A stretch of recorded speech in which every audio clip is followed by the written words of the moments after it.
ready for a lot of fun and excitement. Now, let's start. All right, we're back for another fun, exciting edition of the Derek Stone Show. Yes, we are. All right, House. How's your day going, buddy? That's going great. You know, I'm really excited about today because we like to talk fantasy football. Oh, don't we? We are fantasy geeks. Yes, we Taylor, are. Yes, we are. I'm like Ruxin and Taco all rolled into that's one. that's right. You know, I can remember when I started doing fantasy football, maybe 20 years ago, before it even got big, there was just three of us in our draft, and Pretty deep team, man. I can remember having Montana when he was there. I had like Montana, Emmett, and Jerry Rice, and it was still competitive. Like, you know, only three teams. Yeah, and then all of a sudden, a few years later, it got big, and now everybody's in fantasy football. So I'm glad we're finally getting to one of our fantasy shows. Well, I like the fact that, I mean, we've known each other a long, long time, Yep. and that you actually used to do the fantasy all by yourself. Like, you used to do the That's right. stats for your That's fantasy. right. That's right. I used to send out like a 6-page paper every week on all the stats and all the standings until somebody said, "Hey, there's computers." And that's why when I thought, you know what, who would I like to host a radio show with about sports? I said, this guy's I'm gonna get on his back like a backpack. That's what I'm gonna. That's So great. tell you what, so we had talked about it. We wanted to kind of break down some of the rookie contributions, what we think we're going to get out of the rookies as far as That's fantasy. right. That's right. We just had the NFL draft, and we're looking at the guys that we think. I mean, I know it's early.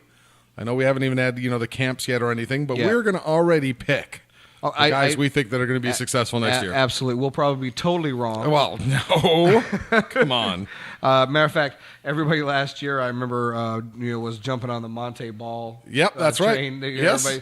He moved out. His average draft pick was somewhere in the early 5th round. Yep. I think. Thanks for picking one of the guys I drafted. So he Appreciate that, buddy. He ended up with a total of 559 yards. Yes, he did. And why don't you go ahead and throw in that my other starting running back was Trent Richardson. Ooh. Yeah, Isn't thanks. he a Brown now? Hey, there's a reason I finish, with 4 wins every year.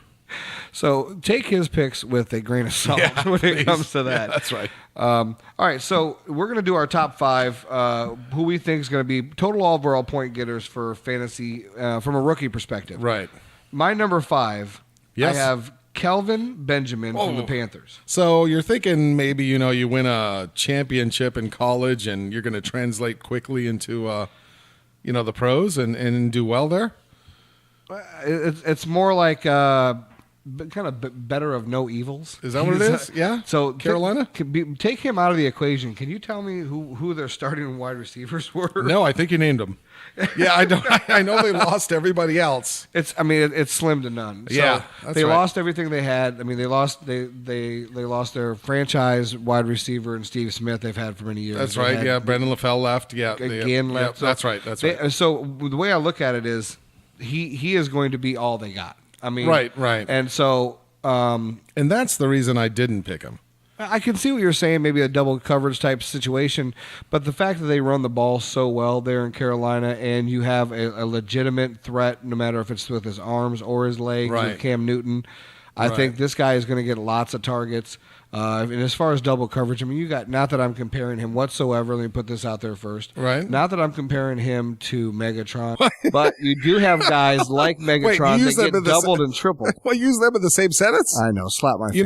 Megatron probably was not double teamed much in his first year. He earned that. This guy's going to be double teamed right away. Fair enough. Maybe. But he's a big boy. I mean, 6'5" receiver, 240 pounds.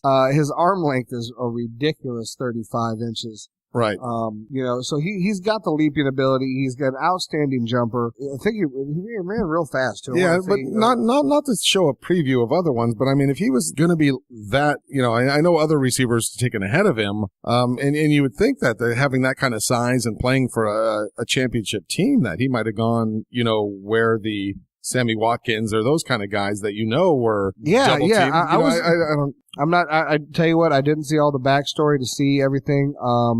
I do know that looking over here what it says from his combine stuff. Right.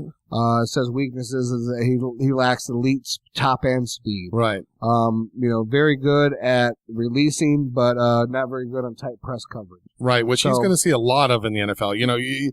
In the ACC, you're going to have some teams that can put that kind of coverage on you, but in the NFL, every team's going to put that kind of coverage on you. That's true, but I'm counting on his big body, great hands, and his lack of anybody competing for that job. Yeah, that's right. Oh no, he's definitely going to start, and that's nice when you know the guy's going to come in and start right away. And that's what again, because so many fantasy rookies do so poorly, right? Especially at the wide receiver position. Absolutely. I mean, honestly, if you look at wide receiver numbers for fantasy. It's a very difficult position to come in. In fact, one of the hardest they say as a college player to come in, because when you're playing college talent, it's not anything near the corners you're going to face in the NFL. That's for sure. I mean, you may face 1 to 2 NFL corners a year. I mean, that's right. Unless, of course, you're in the SEC. Yeah.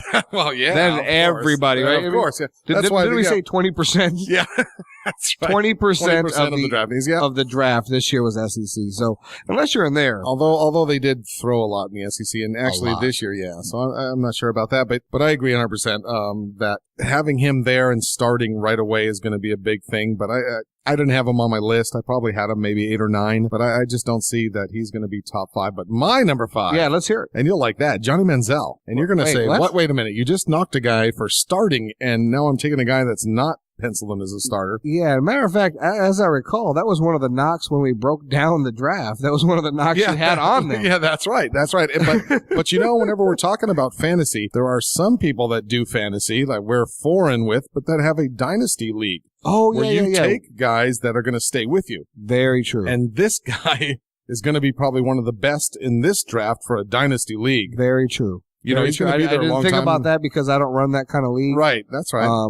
As you know, but our listeners don't know, both of us are in a 2-quarterback league. Correct. I'm in a couple leagues. I'm in a regular traditional league and as well as a 2-quarterback. Right. But I've not done any of the keeper or what they call the dynasty leagues. Right. But that makes 100% sense. Yeah, because I think he'll be starting. I just can't see Hoyer staying as a starter that long this year. I mean, nothing against Hoyer, but I just think Manziel needs to have a shot, and I think he will be starting. And I think when he does start, I think his numbers are going to be pretty good. Well, I think he's going to start sooner rather than later because to quote my brother, The Rock, Dwayne Johnson. Wow. The millions and millions of Manziel maniacs will be throwing the Twitter gauntlet down. Right.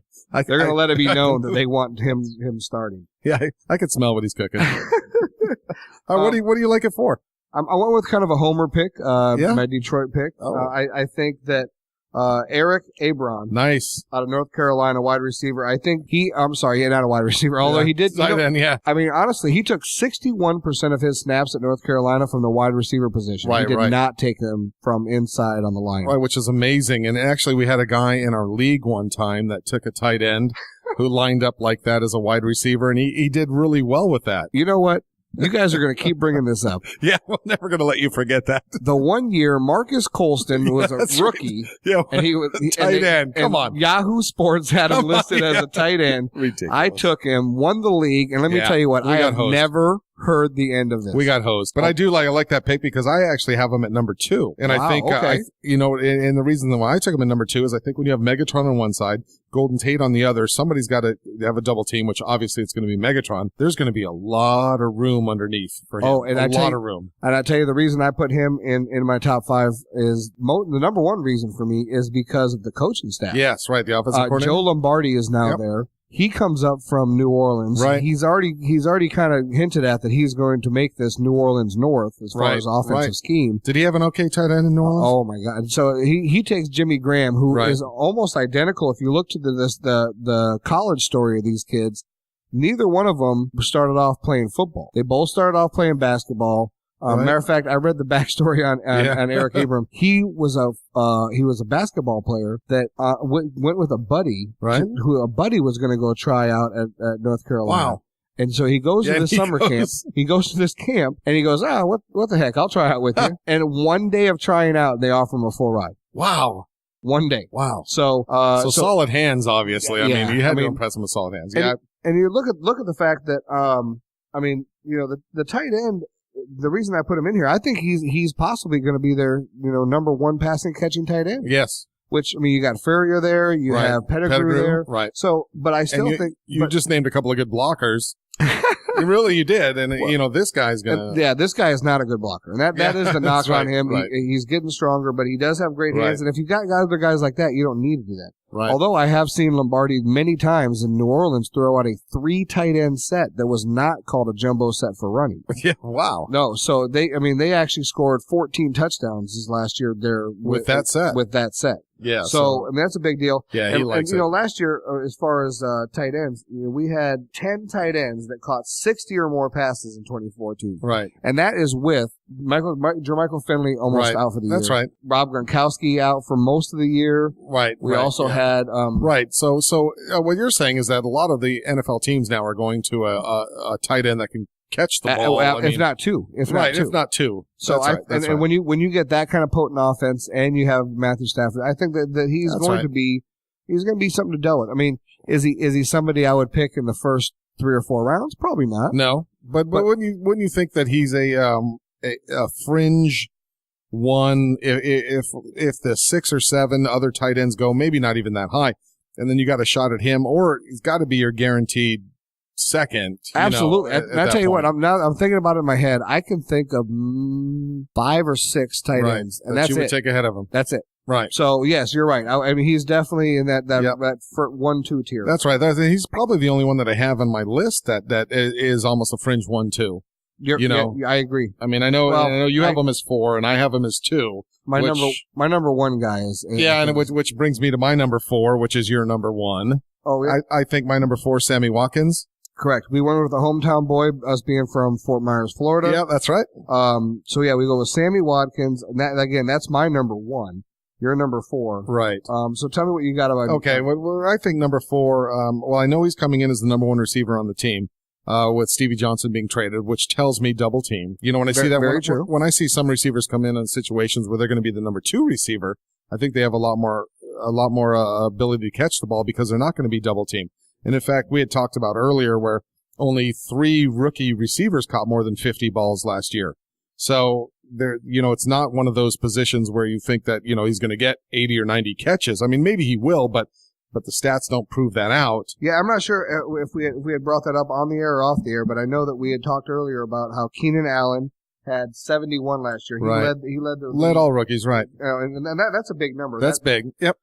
Justin Blackman, Kendall Wright, both had they have 64. Right. But there wasn't anybody else above 50. No. So you're right. That wide receiver position is a tough position to come in and be an impact fantasy player. Yes, absolutely. And you're looking at if your fantasy league is counting catches and yards, it's going to depend on exactly what your league has there. But to me, the biggest knock was, and this is the reason why you liked him and the reason why I wasn't sure, was on how E.J. Manuel's going to play. I'm a big E.J. Manuel fan. I think I was real happy with him watching him in Florida State. I think he was solid. I think the games he did get to play in that he wasn't hurt this last year, I really was happy with him. All in all, I think he's got a good running game. I like him as a quarterback. Right. Would I take him as my starting quarterback? Probably not, but I did have him on both of my teams as my backup. Right. And of course, having the 2 quarterback league that we're in, he's going to be taken pretty soon. So what I understand is that you have Kelvin Benjamin from Florida State as your 5, and you like E.J. Manuel from Florida State also. And what's funny is I'm not a big State guy. No, yeah, apparently you are in the NFL though. No joke. All right, my three, I think I like Odell Beckham, New York Giants wide receiver. Yeah, I've watched him. He's actually was one of the guys I was considering, but I did not pick him. Right. Yeah. See, what I like is I know that having Victor Cruz, and this is what we just talked about, is my reason why Sammy Watkins was below him, is that Victor Cruz will be the one double teamed. So you're going to have to leave somebody open on that team. I mean, Hakeem Nicks is gone, and now you have Odell Beckham. They have no real experience at tight end. So I think this guy is going to see a lot of passes. The only problem with that, of course, is relying on, Eli Manning, which, was a disaster last year.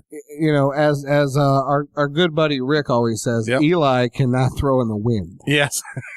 Some guys have trouble with water. Yeah, Some that's guys, It's he has funny- trouble with the wind. It's funny how the Super Bowl championships, there was never wind. But then, you have a bad But year and there all of a was- sudden it's the weather. But there was gum on David Yeah, Tyree's head. that's I think that's That's what right. caused that's what gave him the Super Bowl. Yeah, that's right. They never played in a windy game then, but last year apparently they had a whole bunch of windy games. But no, I do like him. I just think that being in that spot is so great for him to come out and be able to be the number 2, maybe win the number 2 job, and have just a lot of passes his way there. And who do you like for number 3? I'll tell you what. I'm going to go ahead. We're going to come back in just a minute. I'm going to tell you my top 3, and my number 3 is a quarterback, not Lee Manziel. Oh, Derek Stone Show.